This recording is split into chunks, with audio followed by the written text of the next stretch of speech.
Assalamualaikum warahmatullahi wabarakatuh. Perkenalkan, nama saya Mela Anggi Febrianti, NIM E 2019-2226 dari kelas Ekonomi Syariah 5, Fakultas Ekonomi dan Bisnis Islam.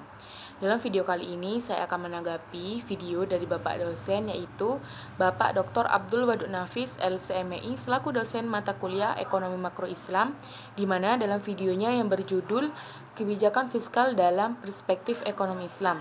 Dalam videonya, beliau sudah menjelaskan yang pertama tentang pengertian kebijakan fiskal, yang kedua tentang tujuan kebijakan fiskal, yang ketiga tentang jenis-jenis kebijakan fiskal, yang keempat tentang fungsi kebijakan fiskal, yang keempat komponen kebijakan fiskal, yang kelima ciri-ciri kebijakan fiskal ekonomi Islam, fungsi kebijakan fiskal dalam ekonomi Islam, dan instrumen kebijakan fiskal dalam ekonomi Islam.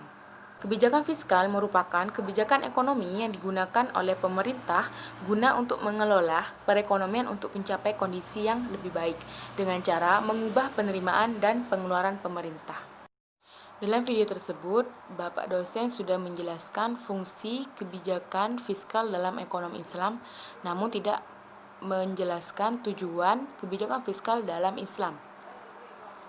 Jadi di sini saya akan menambahkan tujuan kebijakan fiskal dalam Islam.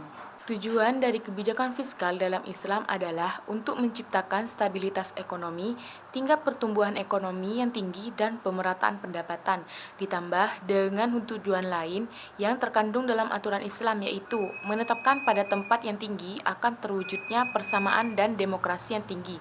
Sesuai dengan Quran Surah Al-Hasr ayat 7, ekonomi Islam akan dikelola untuk membantu dan mendukung ekonomi masyarakat yang terbelakang dan untuk memajukan dan menyebarkan ajaran Islam. Instrumen kebijakan fiskal dalam ekonomi Islam itu ada 7. Yang pertama ada jizyah. Jizyah itu pajak perlindungan yang diberikan kepada kaum non-muslim pada suatu negara di bawah pengaturan Islam. Yang kedua ada gonimah. Gonimah itu harta rampasan perang yang diperoleh dari suatu wilayah yang dulunya terjadi peperangan. Yang ketiga ada fe. Fe itu harta rampasan perang yang diperoleh dari suatu wilayah tanpa melalui peperangan, artinya penduduk kabur, tidak mengadakan perlawanan atau kesepakatan damai. Yang keempat ada zakat. Zakat itu harta yang wajib dikeluarkan oleh orang yang beragama Islam dan diberikan kepada golongan yang berhak menerimanya. Yang kelima ada kharaj. Kharaj itu pajak yang dibebankan kepada tanah-tanah yang ditaklukkan oleh kaum muslim yang dibiarkan tetap dimiliki sebelumnya. Yang keenam ada nawaib. Nawaib itu pajak yang dibebankan kepada orang kaya muslim dikarenakan negara kekurangan dana akibat perang dan mengakibatkan kas negara itu habis. Yang ketujuh ada amwal fahlah. Amwal fahla berasal dari harta kaum muslim yang meninggal tanpa ahli waris atau berasal dari barang-barang seorang muslim yang meninggalkan negerinya. Mungkin itu saja yang dapat saya sampaikan, kurang lebihnya mohon maaf.